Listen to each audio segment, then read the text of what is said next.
far as actual audience interaction. So maybe this time we're good. Yeah. Okay.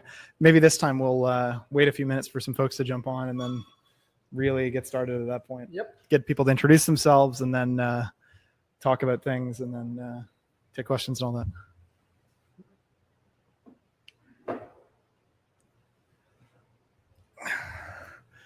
Ben, man, can you, Grant, does your mic work?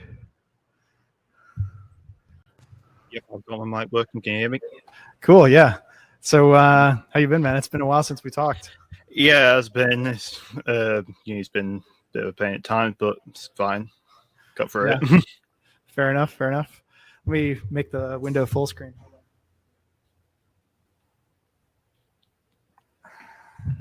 Yeah. So today has been a long time coming. Yeah. Very. I'm excited. Yeah. No, for sure. It's definitely worth getting excited about. Who's everybody here? I can barely read. My eyes are too bad. That's Merrick? Merrick from, Yeah. Okay.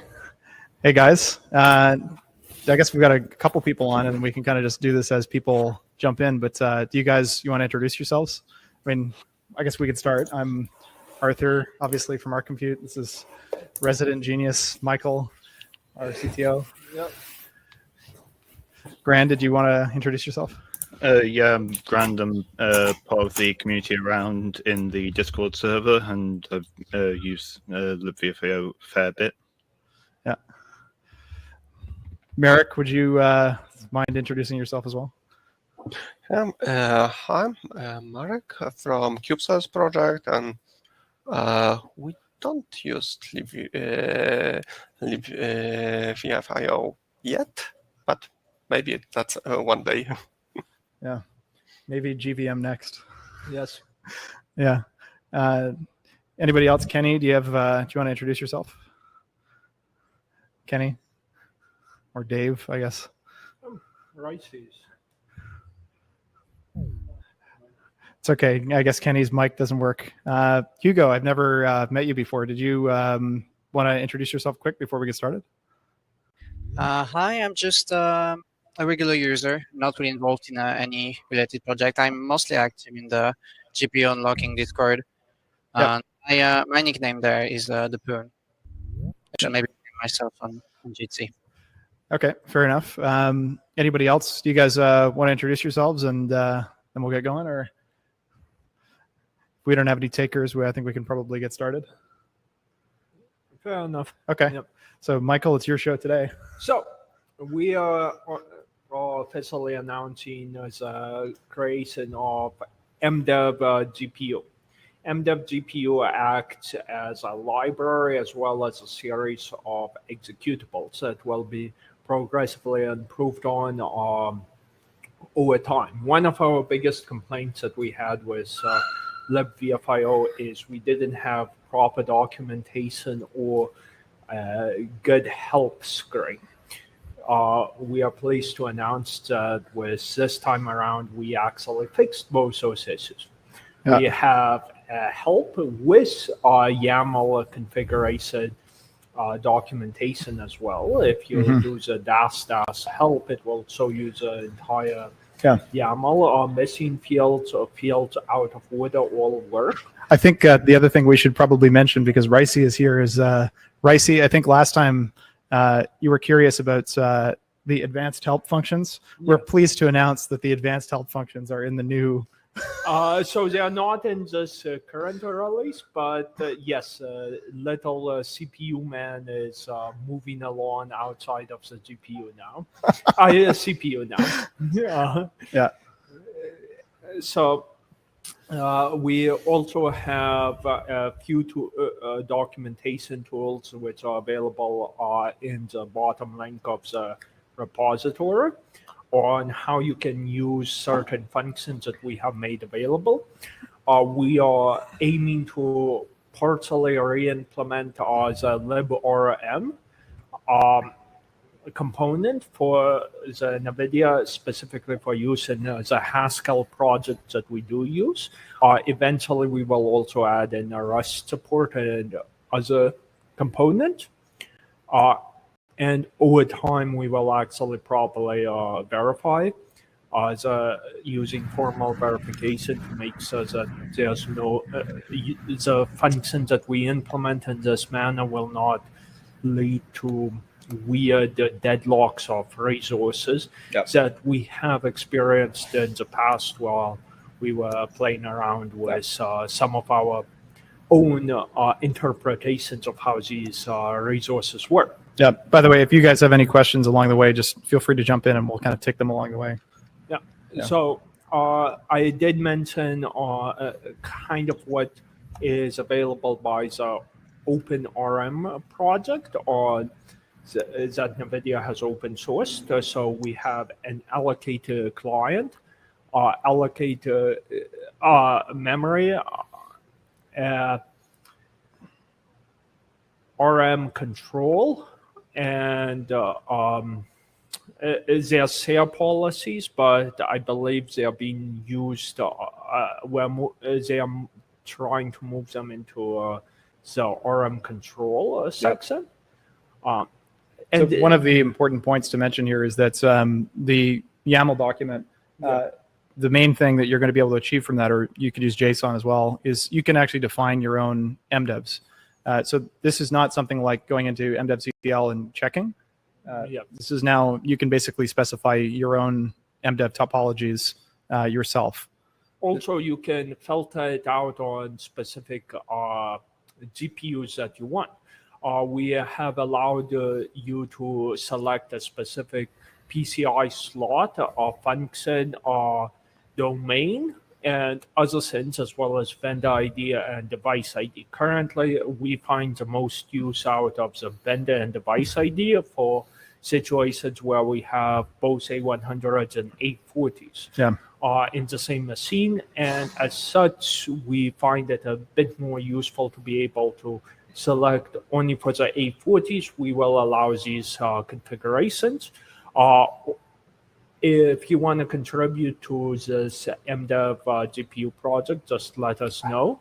The primary focus of this is we have an interaction layer which will be more or less completely vendor agnostic, meaning you can use AMD, Intel, Tenstorrent, NVIDIA. And that's worth noting is that that's certainly one of the goals is we want i9-15 integration. And the other thing that we're looking at trying to do is integrate with the Tenstorrent drivers. Did we want to touch on the super sexy Ampere related topic? I think, we should do that in a bit. I'm going to go through the depths of the binaries. So right now the binary that you can create using this MDev GPU is MDev-CLI. In the next release, we're working on MDev Manager, which will allow you to arbitrarily place new plugin systems similar to the ones that are used on Surfman on OpenXT, for example. The reason for this is because a lot of these mediated device drivers kind of require a presenter plugin in order to work. So we're going to allow for you to be able to select which library implements as a selector plugin.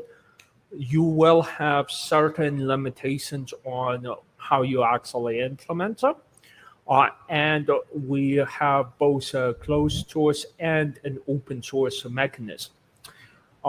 We aim to be backwards compatible with previous code that has been placed out there so that individuals in the community can benefit while we work on more of a proprietary version, which we can later open source components of as time progresses and we find certain components to be just beneficial for everyone involved.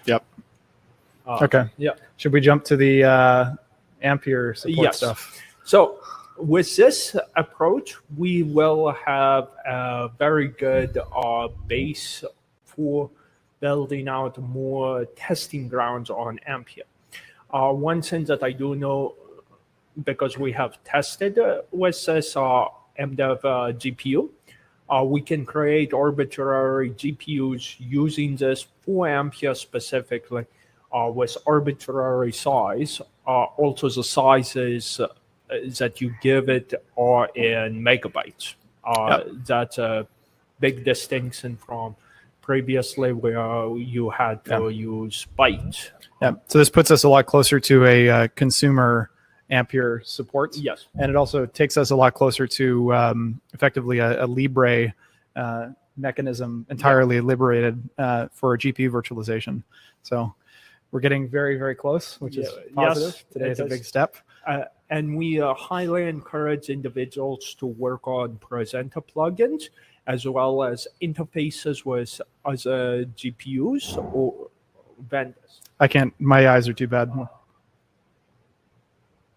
So the stuff that was the question? It was Demi. She was asking what stuff will be free open source software and what stuff will be proprietary.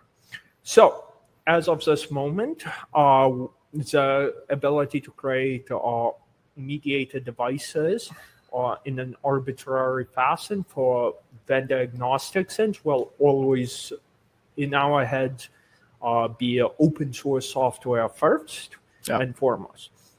We will have a management software which will allow you to create events and bind to a particular VM presenter plugin, similar to how Surfman and OpenXT works. So components that can be proprietary are actually these components that are on the plugin itself. And these plugins will be press and play kind of thing, where an individual, as long as they adhere to certain ABIs in C, they will be able to actually create them. So this opens up the door for external proprietary code to actually come in and use our system as a base open source. At the same time, we are working on a minimal presenter where you are allowed only one screen. With, well, not one screen, but maybe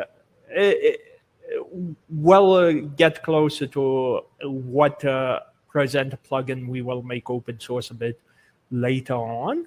I think the only other thing we should probably mention on that plugin layer is that this particular release was done differently than the prior. So the prior was obviously a GPL3. This is GPL2 because we've had some questions from folks from OpenXT and I think also some folks from the Zen project asking if we would consider doing things as GPL2, particularly because it would allow for the use of private forks. So people that aren't distributing binaries wanting to experiment with things, maintain servers, that kind of thing. So this will allow for that. Yes. Yeah. Any more questions on? And did I answer the question that Demi was asking?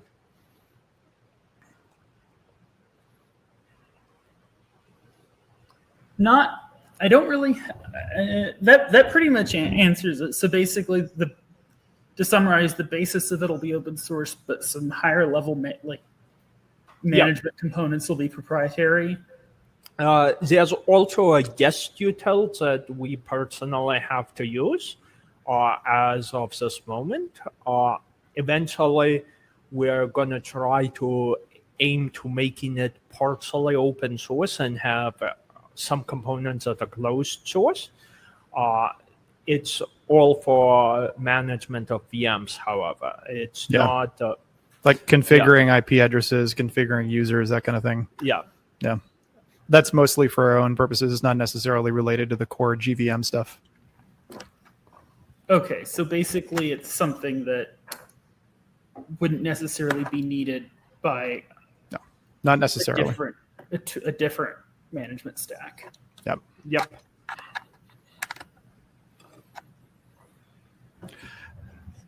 Ricey, did you have any questions on things? I know you were very interested in the last couple calls you were on about ArcD GPUD. I think that's a copy, not a rice. Yeah. Oh, is it? I thought Ricey was on here earlier. I thought so as well. Yeah, sorry, my eyes aren't as good as they used to be. Yeah. You mentioned plugins. What exactly did you mean by that, and what sort of examples could you give? Like, what would be an example of a plugin? So let's start with AMD. When we use the AMD GVM, one of the issues that we were facing is we had to make a VNC server and actually plug in Fun times. that particular SRIOV component to the VNC server in order for it to actually run. When you use NVIDIA source proprietary blobs, they did a little bit more work around us. GVTG also has a virtual monitor. GVTG is another one. What happens is you have the manager system actually just connect to the driver and actually say, hey, we have these messages coming from this QEMU process, for example. Now, we do kind of need to simulate the actual display itself. The plugin system will focus mostly on creating these displays and how you create these displays, as well as what information gets passed through from you to the actual GPU itself. So one of the next steps that we have here is we will also make because a portion of this kind of needs to be written in C. We will make the Haskell library itself be callable from C, as well as the C library callable from Haskell, both components. This way you are allowed to write in whatever language you want, and you won't have to recreate some of the stuff we already had to create on the Haskell components. Yep.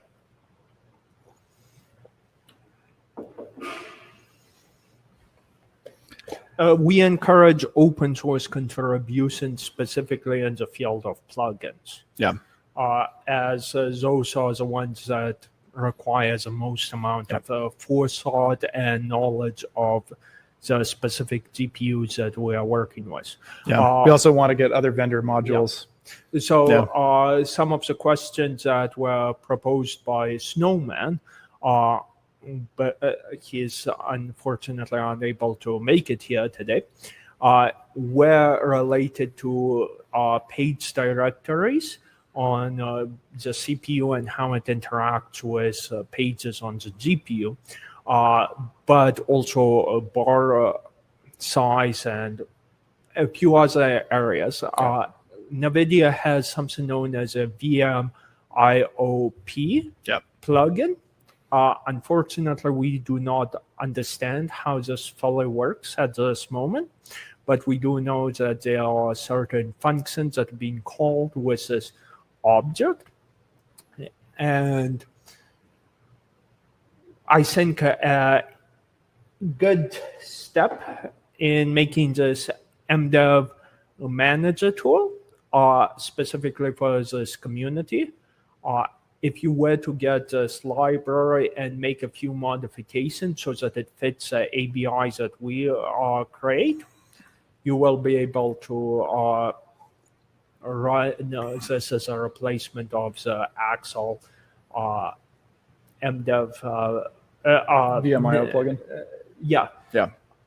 So you won't have to do these hacks that we had to do in the past. Yeah. Any other questions?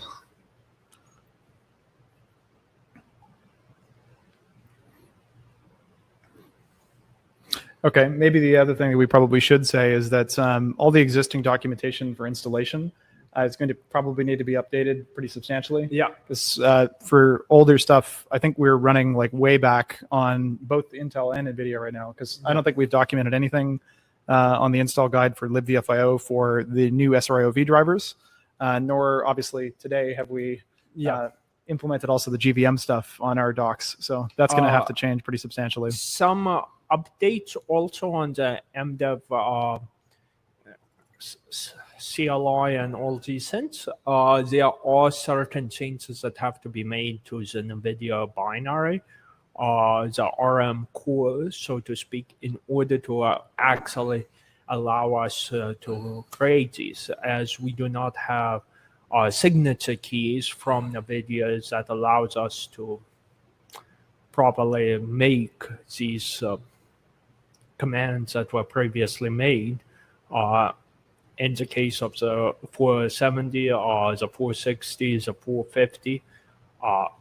So I think the Snowman stuff is the resolution for that, yeah? Yeah, Snowman has made a few components, a tool, open source, which applies some of the changes that I proposed in order to actually allow us to create these arbitrary mediated types, as well as a few fixes for Turing cards and so on. Yep. And in the future, we hope to also support the Ampere, consumer Ampere quite soon. As of this moment, we are able to support data center Ampere with these components. Yep. So I think the end goal here is eventually to get to something where it's completely effectively running against OpenRM. So it's all OpenRM and all GVM.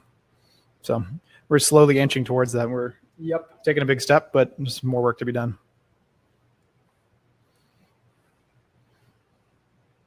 Any other questions? This portion of the meeting, I think we want